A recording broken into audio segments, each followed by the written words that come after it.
bem, nós estamos falando aqui do Retorno do Rei. Nossa intenção, inclusive, depois de terminarmos todo esse enfoque mais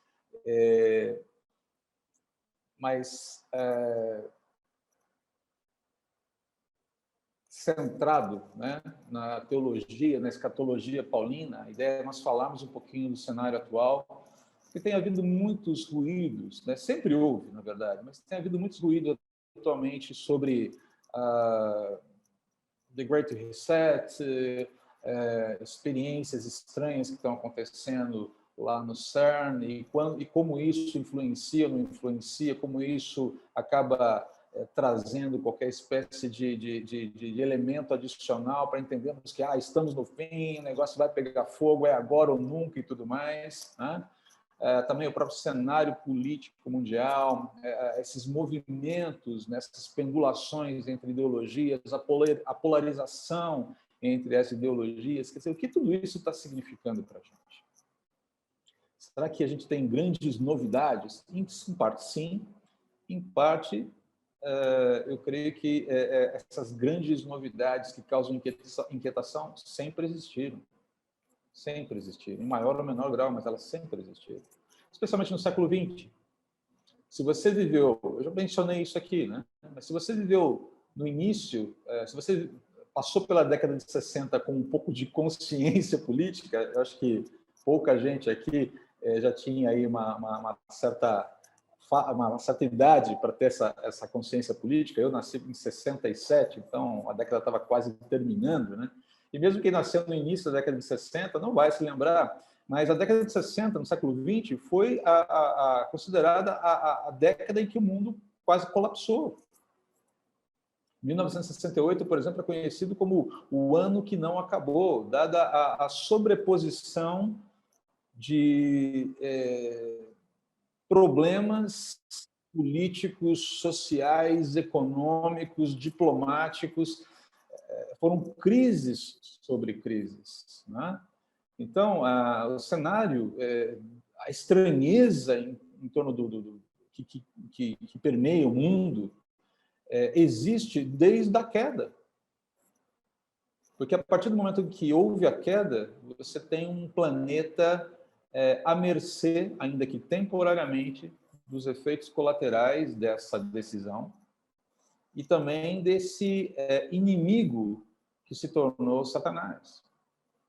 Ele não é dono desse mundo, mas a palavra de Deus diz que ele é o príncipe, no sentido de que temporariamente e de maneira usurpada ele exerce o poder aqui. Então essa estranheza, ela existe desde o Gênesis, desde Gênesis 3:15, desde Gênesis 3, na verdade. E em maior ou menor grau, dependendo do lugar em que vivemos, dependendo das circunstâncias que nos cercam, nós percebemos, em maior ou menor grau, essa dificuldade. Um exemplo que eu quero dar aqui é a própria questão do Covid. Para muitos de nós, o Covid é uma situação séria, grave, pela qual nós oramos, mas ela ainda nos é distante, porque não atingiu ninguém da nossa realidade próxima. Atingiu de forma dramática. Mas para quem foi alcançado por essa doença de uma forma muito difícil, perdendo entes queridos, esse drama ganha dimensões diferentes. É por isso que não dá para a gente fazer uma escala de valores sobre os desconfortos em relação a uma pandemia. Eu preciso entender que há uma história por trás do medo do meu irmão, ainda que eu deva entender, ainda que eu deva, inclusive, encorajá-lo e ajudá-lo a vencer o seu medo, e enquanto eu mesmo trabalho com os meus medos. E para isso eu preciso das Escrituras.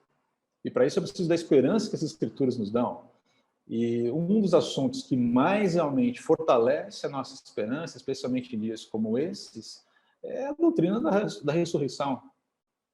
Queridos, sem ressurreição, se a ressurreição não é uma verdade, eu vou dizer para você o seguinte: desligue o seu computador agora, o seu telefone agora e vá fazer alguma outra coisa melhor na vida.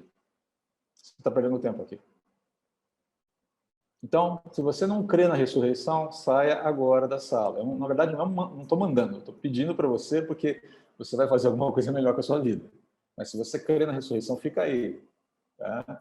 E a minha oração é que essa doutrina maravilhosa, essa realidade que as Escrituras nos revelam, aqueça seu coração, aqueça o meu coração e a gente saia daqui renovado hoje. Os problemas não vão embora a partir do momento que a gente falar sobre esse assunto, mas ao menos eles vão entrar numa perspectiva, eles vão ajustar, a perspectiva sobre eles será ajustada diante de uma realidade muito maior, maravilhosamente maior, tá bom? Então vamos aqui renovar, vamos repassar rapidamente aqui, não tão rapidamente assim, a questão da ressurreição, porque isso é um dos pontos centrais da doutrina cristã, a gente não pode falhar com isso aqui. Eu já mencionei para vocês na aula passada, e vou passar muito rapidamente, não vou abrir nenhum texto aqui, né? Que a ressurreição, o fato da ressurreição já era uma realidade, né? Ou a realidade da ressurreição era uma coisa muito já consistente no próprio Antigo Testamento, né? Você vê Jesus mencionando aquilo que Deus fala lá em Êxodo, né? Eu sou o Deus de Abraão, Isaque e Jacó, que Deus não é Deus de mortos, mas sim de vivos. Isso significa que esses caras, quando são mencionados por Jesus, estão vivos na presença de Deus. A gente vê ali nos Salmos também, Davi, os filhos de Coré, né? Falando da esperança de não ficarem na cova, de terem seus corpos redimidos, né? Isaías também falando sobre a clareza da ressurreição, Daniel 12:2, essa ideia de apontar para a ressurreição de justos e ímpios, né? Ainda que na escatologia paulina o enfoque seja a ressurreição dos justos, daqueles que foram salvos, daqueles que foram perdoados por Jesus mediante a fé na obra redentora dele. E Paulo vai contribuir com o tema em 1 Coríntios capítulo 15, Filipenses capítulo 3 e 1 Tessalonicenses capítulo 4. Vai falar especificamente sobre a questão da ressurreição nesses textos, né? São os textos mais centrais da teologia paulina que abordam essa questão aqui. Então, eu quero focar novamente nesses textos aqui. Eu não sei o quanto vocês acompanharam adequadamente, então eu quero fazer essa revisão a partir dos textos de Paulo e só. E vou pedir desculpas para vocês, porque como eu prego logo mais, e a pregação está um pouquinho na esteira dessa música do Johnny Cash que vocês ouviram. E, na verdade, a música do Johnny Cash está na esteira da pregação, do texto bíblico. Eu vou pedir, a gente vai encurtar um pouquinho a aula para dar tempo de a gente fazer os ajustes técnicos aqui, nos prepararmos para a pregação. Tá? Você vai ter overdose de pastor André hoje, tá bom? Desculpa aí, não tem jeito, a gente tem que conviver com essas coisas, tá bom? Vamos lá. Muito bem. Então, como eu já havia dito para vocês, só relembrando aqui, só para a gente pegar e tirar os ruídos, né, acertar as pontas soltas aí desse discurso, né? A carta de Paulo à igreja de Corinto é uma carta corretiva, porque havia muitos problemas acontecendo na igreja e entre esses muitos problemas havia também muitos erros doutrinários, né? Havia muita informação errada e havia muita gente falando muita besteira. E não nenhuma novidade que no nosso tempo o que a gente mais ouve, especialmente em tempos de tanta disseminação de informação pela internet, é muita gente falando muita besteira a respeito de Deus. Gente, inclusive, com nomes estrelados aí, né? Mas, enfim, essa é uma outra questão, não vou entrar no mérito dela, tá? Então, isso sempre existiu e vai continuar existindo enquanto Jesus não voltar, tá bom? Vai ter gente falando um monte de besteira e o que importa aqui para a gente é entender que nós, como o corpo de Cristo reunidos em Moema, precisamos focar nas Escrituras. As Escrituras são o fiel da balança da gente aí, beleza? Então, ele escreve para repreender, uma coisa que a gente não gosta muito nos dias atuais, né? E corrigir uma visão errada que alguns da igreja de Corinto estavam nutrindo sobre a ressurreição. Na verdade, estavam dizendo, não existe ressurreição. Agora, esse é o ponto. Não existe ressurreição? Amiguinho, vai jogar bola, vai nadar na piscina, vai tomar um sorvete no parque, vai passear, vai fazer alguma coisa, vai plantar bananeira na serra, mas não fica aqui falando sobre isso, porque não tem porquê, né? Então, ele não só confirma, Paulo não só confirma a realidade da ressurreição, como ele vai apresentar um esquema de como ela vai acontecer, né? E aí é que ele vai falar da tagma, da ordem. Existe uma ordem na ressurreição. A coisa não vai acontecer a esmo, não é assim, não é um evento perdido no meio do nada, né? Tem uma ordem, e essa ordem já começou. Ele vai falar que Cristo é o líder é o primeiro, aquilo que ele chama de primazia, né? Ele, com a sua ressurreição, ele inaugurou essa realidade sobrenatural, maravilhosa, né? Ele é as primícias da colheita, né? Ou seja, houve uma semeadura e ele é a primícia. E a semeadura se dá com a morte dele. E a ressurreição completa, né, esse processo de semear para colher, né? Essa ideia do pão, do trigo sendo moído, né? Do pão sendo partido, do corpo que é partido, do sangue que é vertido. Isso é a semeadura, isso é a entronização de Jesus na cruz. Quando a gente fala de colheita, as primícias da colheita, a gente está falando de ele ser o primeiro fruto da sua própria obra, né? A sua ressurreição, um fruto dessa obra maravilhosa na cruz, né? E uma colheita que promete o quê? Uma abundância, é uma colheita, uma super safra, né? De frutos semelhantes, mas que vão frutificar numa hora determinada e que continuam frutificando cerca de 2000 anos depois. Tá? E os crentes vão formar um segundo grupo, né? Que vai ser introduzido aí pela palavra depois, dentro do texto de Paulo. Então, eu quero ler rapidamente com vocês esse texto, tá? Para a gente relembrar, tá? Não sei o quanto ficou confuso por conta das nossas muitas interrupções aqui, então eu peço que vocês sejam pacientes comigo aí. Prefiro andar mais devagar, mas sabendo que todo mundo está na mesma página, do que sair desembestado, que nem um cavalo bravo aí, e deixar muita gente para trás, tá bom? Aliás, gente, uma das coisas que eu mais tenho pedido a Deus é que a gente, num tempo não tão distante, volte a ter aulas presenciais também. Que saudade das aulas presenciais. Um dia isso vai chegar, eu espero, tá bom? Vamos em frente aqui. Então, deixa eu abrir aqui para vocês o texto. Estou usando a NVT, meu aplicativo para abrir a NVT é um pouquinho mais chatinho, não é tão esperto, ou eu é que não sou muito esperto para abri-lo, sei lá, há controvérsias. Dizem as más línguas que eu é que não sou muito esperto. Não vou dizer quem são as más línguas, estou brincando. Muito bem, eu vou ler aqui o capítulo é um pouco longo, mas é importante a gente relembrar e arejar bem, tá? Então a gente vai ficar nesses 3 textos hoje sobre a ressurreição, tá? Só para ficar claro. 1 Coríntios, 1 Tessalonicenses e Filipenses. Agora, irmãos, quero lembrá-los das boas novas que lhes anunciei anteriormente. Vocês as receberam e nelas permanecem firmes. São essas boas novas que os salvam se continuarem a crer na mensagem como lhes anunciei. Opa, perdão, desculpe. Estou falando que eu estou meio... Voltar aqui. Eita. Ok. Eu acho que não vai dar muito certo isso aqui não, gente. Eu vou abrir aqui a tela para você. Veja se você consegue acompanhar o texto todo. Que aqui o aplicativo funciona de forma diferente. Não é rolagem de tela, é virada de página. Todo mundo consegue acompanhar? Dá para ver? Tudo bem? Se alguém tiver alguma dificuldade, dá um sinal aí, tá bom? Dá para ler, sim. Perfeito, obrigado, João. São essas boas novas que os salvam, se continuarem a crer na mensagem como lhes anunciei. Do contrário, sua fé é inútil. Eu lhes transmiti o que era mais importante e o que também me foi transmitido. Cristo morreu por nossos pecados, como dizem as Escrituras. Ele foi sepultado e ressuscitou no 3º dia, como dizem as Escrituras. Ele está se referindo ao Antigo Testamento. Apareceu a Pedro e mais tarde aos 12. Agora ele está falando de fatos mais recentes. Então ele fala, Jesus cumpriu as Escrituras.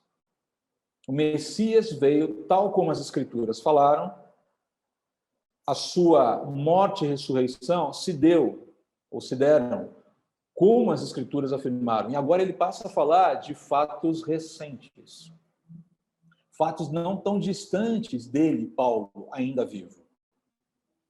Depois disso apareceu a Pedro e mais tarde aos 12. Depois disso, apareceu a mais de 500 irmãos de uma só vez, a maioria dos quais ainda está viva, ou seja, era muito fácil você eliminar a dúvida sobre a ressurreição de Jesus ou comprovar que ela tinha sido uma fraude, era só procurar essas pessoas e confrontá-las.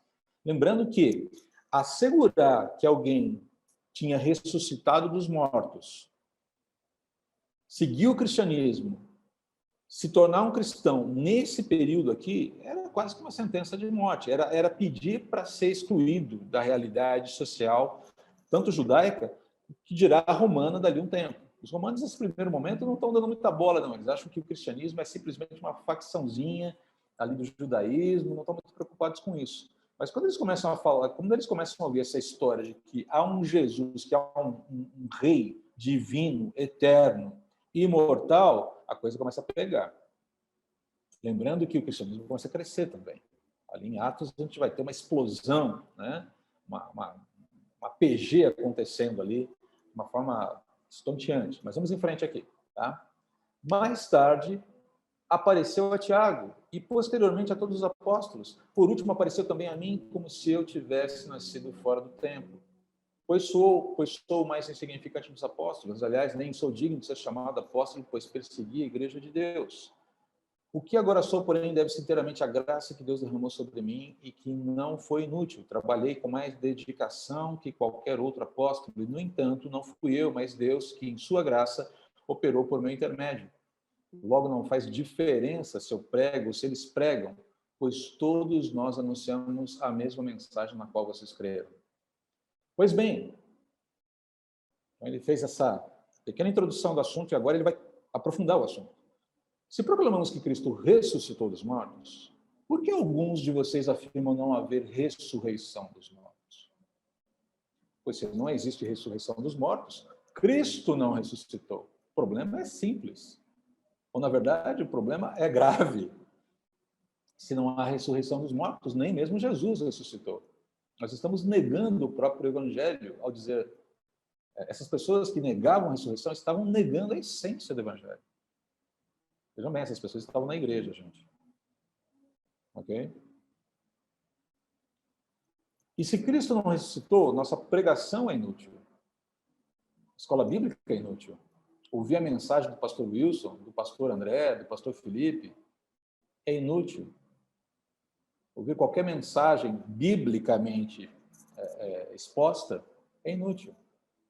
Aí talvez seja até mais negócio ficar ouvindo algumas coisas estranhas no mundo gospel que a gente tem visto por aí. Mas, enfim, vamos em frente aqui. Então, estamos todos mentindo a respeito de Deus, pois afirmamos que ele ressuscitou a Cristo. O problema é maior ainda. Não se trata apenas de falar que não houve ressurreição e de que as pessoas que falam isso estão mentindo. A gente está falando que Deus está mentindo. Paulo fala, no fim das contas, quem mentiu é Deus. Se a ressurreição não existe. O Antigo Testamento está todo errado, é uma grande mentira. Tudo isso que aconteceu é uma ilusão coletiva. E está todo mundo aqui tomando chá de cogumelo e viajando na maionese. Essa é a ideia. É isso que eu estou falando, gente. Está todo mundo pirado. É uma grande piração. Tá? Nem os hippies conseguiram chegar tão longe. Se isso não é verdade. Vamos em frente aqui. Tá? E se não existe ressurreição dos mortos, então Cristo também não ressuscitou. Aí é aquele argumento circular de Paulo. Né? E se Cristo não ressuscitou, a fé que vocês têm é inútil. E vocês ainda estão em seus pecados. Ou seja, então, gente, está todo mundo na roça. Nesse caso, todos que adormeceram crendo em Cristo estão perdidos. Ou seja, morreu, já era. Não adianta ficar chorando agora. A vida é aqui agora, meu, e ó, aproveitou, não aproveitou, aproveitasse.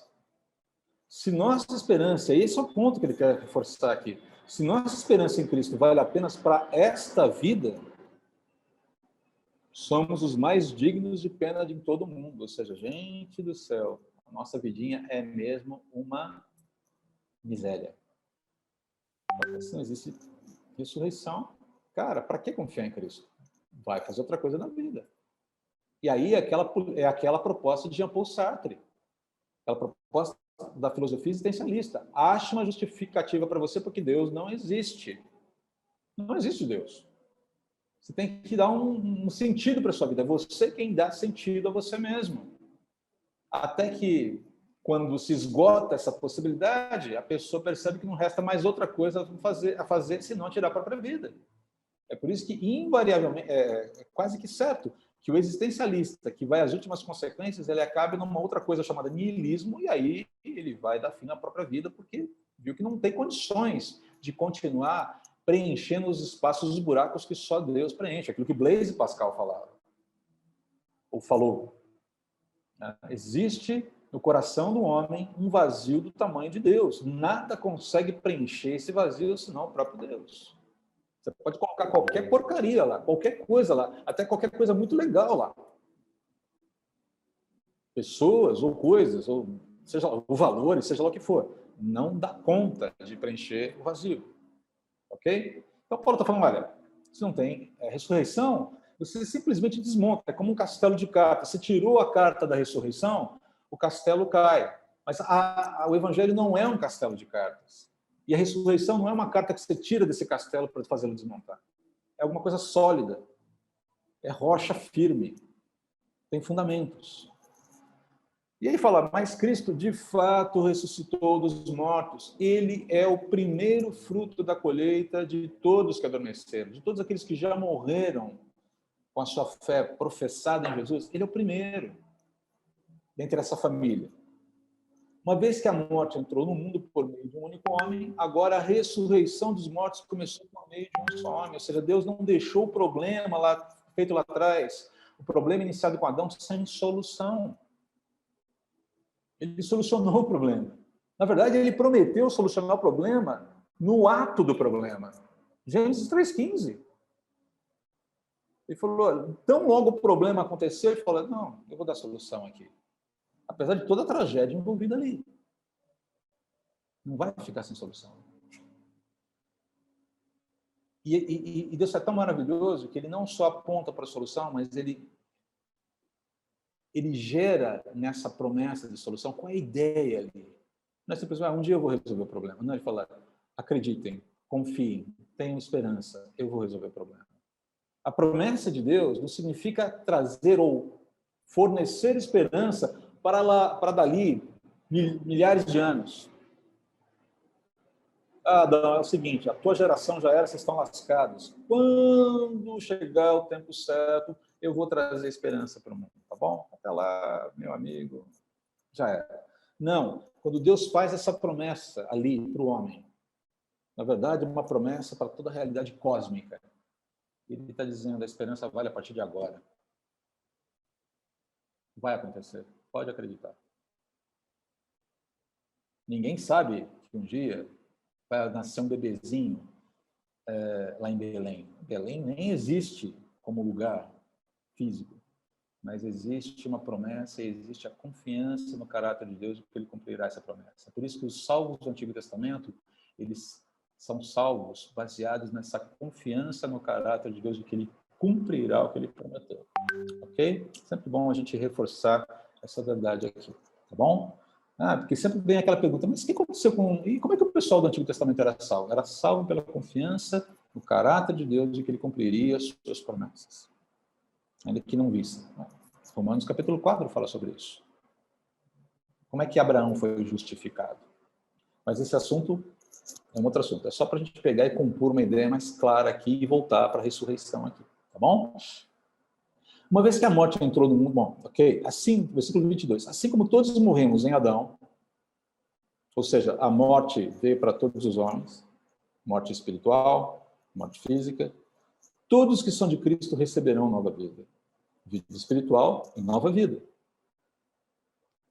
Mas essa ressurreição tem uma sequência. Lembre-se, Paulo está querendo trazer esperança. Ok, cara, e aquele querido lá da minha família que foi embora, morreu confiando em Jesus, mas ele morreu. O que aconteceu com ele? O que vai acontecer com ele? Cristo ressuscitou como o primeiro fruto da colheita. E depois todos os que são de Cristo ressuscitarão quando ele voltar. Ou seja, a ressurreição dos cristãos está condicionada à volta de Jesus. Então, perceba, há uma outra verdade aqui impressionante. Jesus volta visivelmente, corporalmente, em glória. Vai ser um evento cósmico, um evento que todo o globo, toda a realidade, todo mundo vai ver. Como é que vai se dar isso? Não faço a menor ideia. Tem alguns indícios, algumas informações, mas é um fato, ele será visível, ele será real. Ok? Ah, mas não tem aquela coisa da igreja ser arrebatada e depois Jesus voltar? Ok, uma coisa de cada vez aí, tá? Uma coisa de cada vez. O fato é que Jesus volta. Ponha isso na sua mente no primeiro momento. E a ressurreição está condicionada à volta dele. Não há ressurreição para a eternidade sem a presença do Senhor. Ok? Pode até haver casos de ressurreição.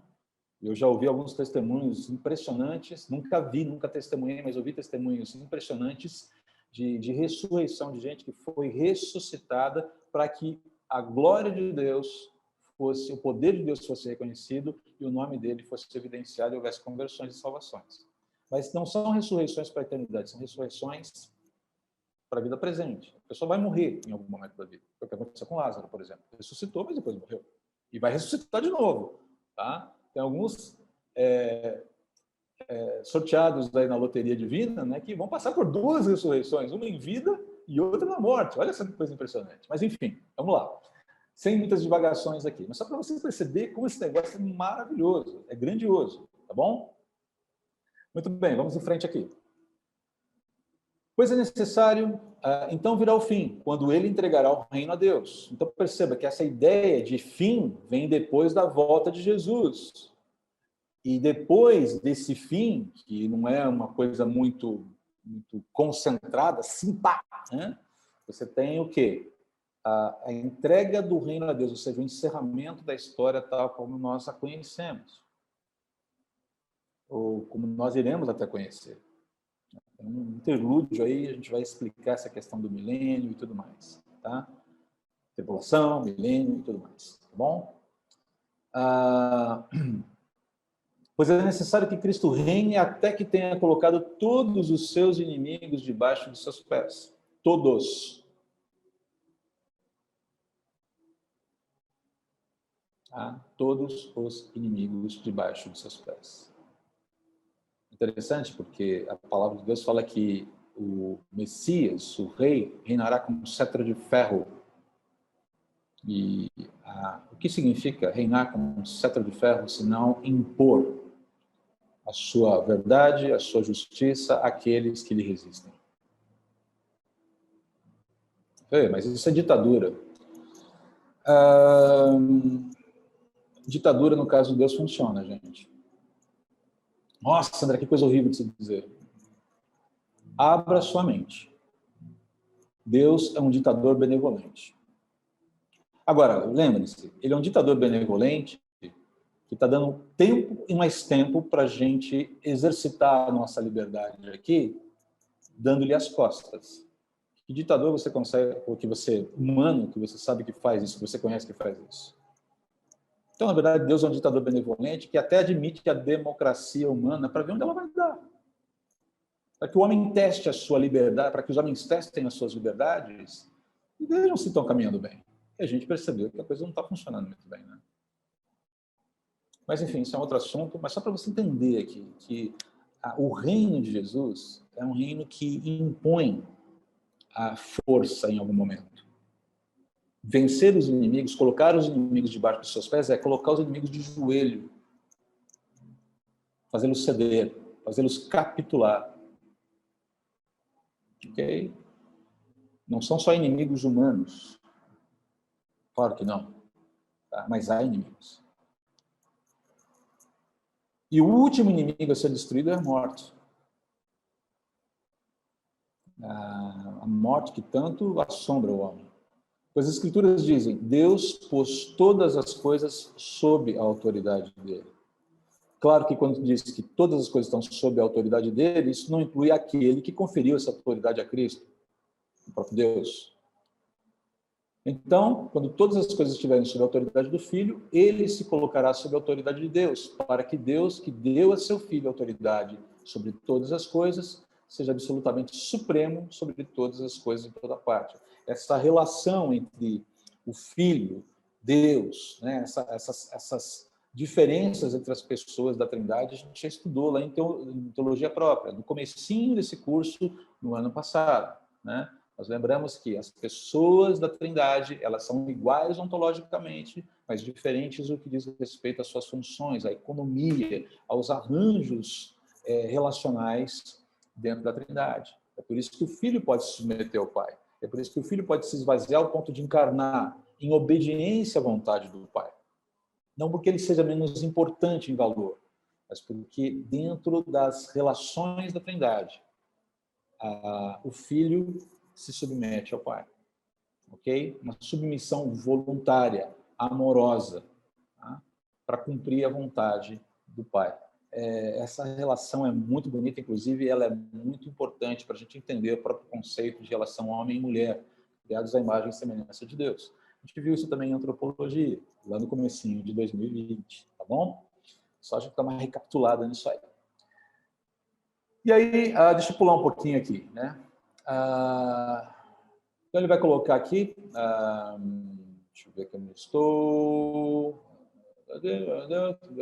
Sobre todas as coisas, então ele vai falar aqui, ó, quando todas as coisas estiverem sob a autoridade do Filho, ele se colocará sob a autoridade de Deus, para que Deus, que deu a seu Filho autoridade sobre todas as coisas, seja absolutamente supremo sobre todas as coisas de toda parte. Tá? Falei sobre essa questão daqueles que se batizam por mortos. Paulo está citando um exemplo não doutrinariamente correto, mas ele falou, olha, não faz sentido essa questão da alegação da não ressurreição, até mesmo porque tem gente que faz, olha só, tem gente que faz isso aqui, está fazendo errado, mas faz isso aqui. Com que motivo faz isso aqui? Né? E ele está falando, ele faz uma pergunta retórica muito importante aqui, né? E nós, por que arriscamos a vida o tempo todo? Gente, se nós estamos pregando uma mentira, por que a gente está arriscando o tempo todo a vida com isso? Né? Ele falou, pois eu afirmo, irmãos, que enfrento a morte diariamente, assim como afirmo meu orgulho daquilo que Cristo Jesus, nosso Senhor, fez em vocês.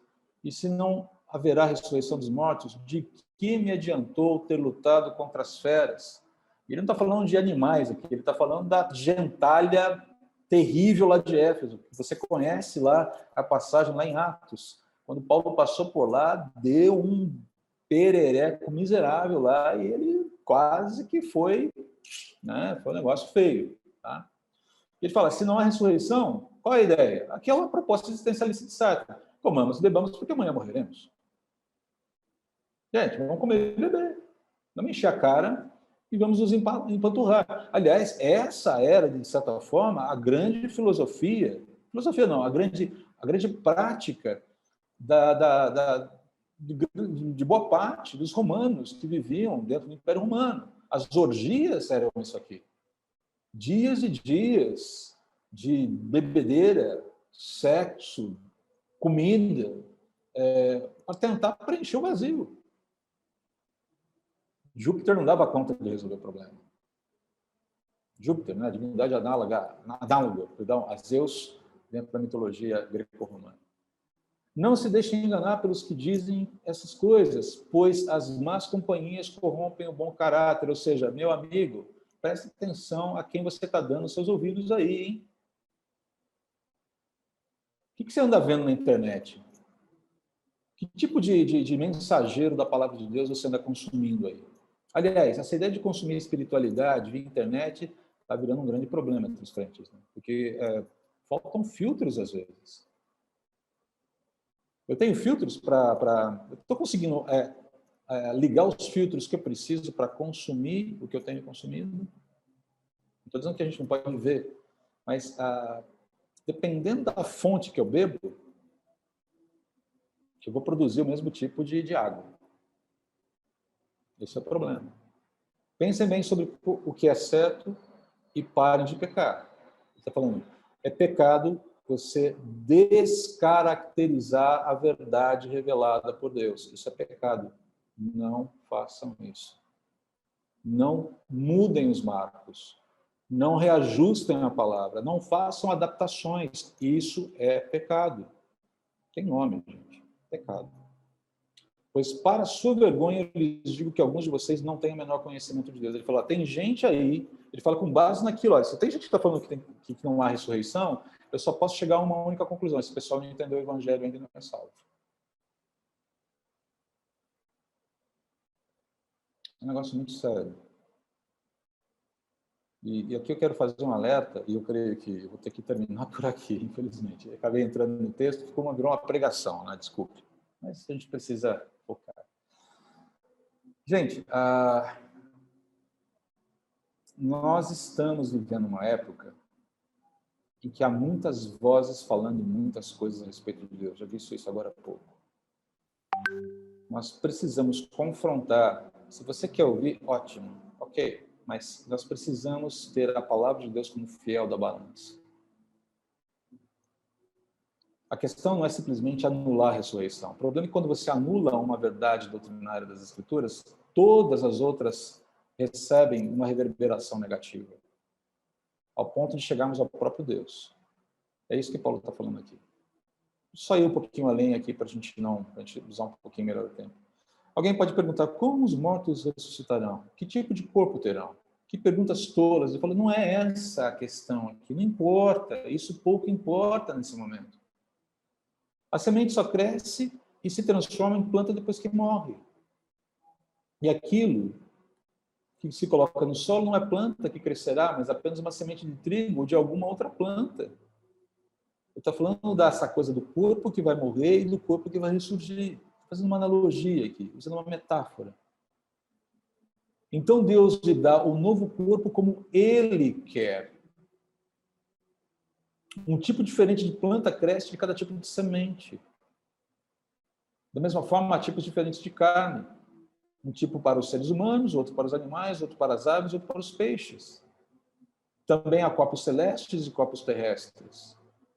Ele está falando de, aqui na minha interpretação, ele está falando de seres celestiais, seres terrenos. A glória dos corpos celestes é diferente da glória dos corpos terrestres. O Sol tem um tipo de glória, enquanto a Lua e as estrelas têm outro. E até mesmo as estrelas diferem em glória uma das outras. O mesmo acontece com a ressurreição dos mortos.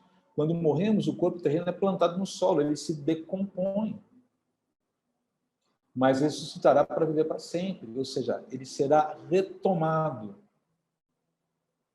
Ah, André, mas e se a pessoa morreu afogada e está no fundo do oceano? Ah, André, e se a pessoa foi cremada? Não importa o tipo de sepultamento, por assim dizer, que a pessoa teve, voluntário ou involuntário. O corpo ressurgirá. O que dirá aqueles irmãos da igreja primitiva que foram estraçalhados nas arenas pelas feras? Aqueles que foram queimados vivos, porque se recusaram a negar Jesus. Isso aconteceu. Depois, se você tiver curiosidade, leia o Livro dos Mártires, de John Foxe. Você vai entender o que eu estou dizendo. Fico impressionado com a coragem daqueles irmãos. Uma coragem que foi suscitada pelo Espírito de Deus. Mas gente passou por horrores que a gente não consegue imaginar. Muito piores que o Covid-19. Muito piores do que o isolamento social. Nosso corpo é enterrado em desonra, perecível, sujeito à morte, mas ressuscitará em força, imperecível, inculpável, impecável, imortal. É enterrado como corpo humano natural, mas ressuscitará como corpo espiritual. Pois assim como há corpos naturais, também há corpos espirituais. Paulo não está preocupado em falar da constituição do corpo, ele está falando simplesmente da natureza desse corpo. Uma natureza incorruptível, imperecível, imortal.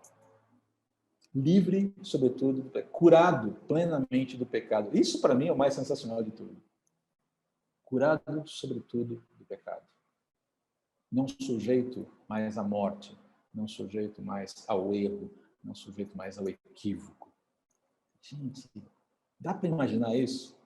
Você vai falar, não consigo imaginar. Eu falei, exatamente, é extremamente extraordinário. A gente não consegue capturar a essência, a totalidade disso. Que tem a ver com a eternidade, tem a ver com uma vida eterna. A gente consegue pegar só alguns glimpses, né? Algumas. Maravilhoso. Deixa eu ver aqui, deixa eu pular um pouquinho aqui. E aí ele fala assim, olha, estou dizendo, irmãos, que o nosso corpo físico, versículo 50, não pode herdar o reino de Deus. Esse corpo, do jeito que ele está aqui, ele não tem capacidade de entrar nessa dimensão eterna. Esse corpo mortal não pode herdar aquilo que durará para sempre. Mas eu lhes revelarei um segredo maravilhoso. Nem todos dormiremos. Ele falou, opa, chegou um ponto aqui interessante. Mas todos seremos transformados. Ou seja, não é todo mundo que vai estar morto quando Jesus voltar. Muitos cristãos estarão vivos. Vai ter uma turma que vai estar lá, vivinha da Silva. E o que vai acontecer com esse pessoal? Ah, meu, vai rolar transformação também. E aí? Estou vivo. Puxa, devia estar morto? Não, calma lá, calma lá. Acontecerá num instante, num piscar de olhos, ao som da última trombeta. Pois quando a última trombeta soar, aqueles que morreram, os que já morreram, os que já morreram, ressuscitarão a fim de viver para sempre. E nós que estivermos vivos também seremos transformados.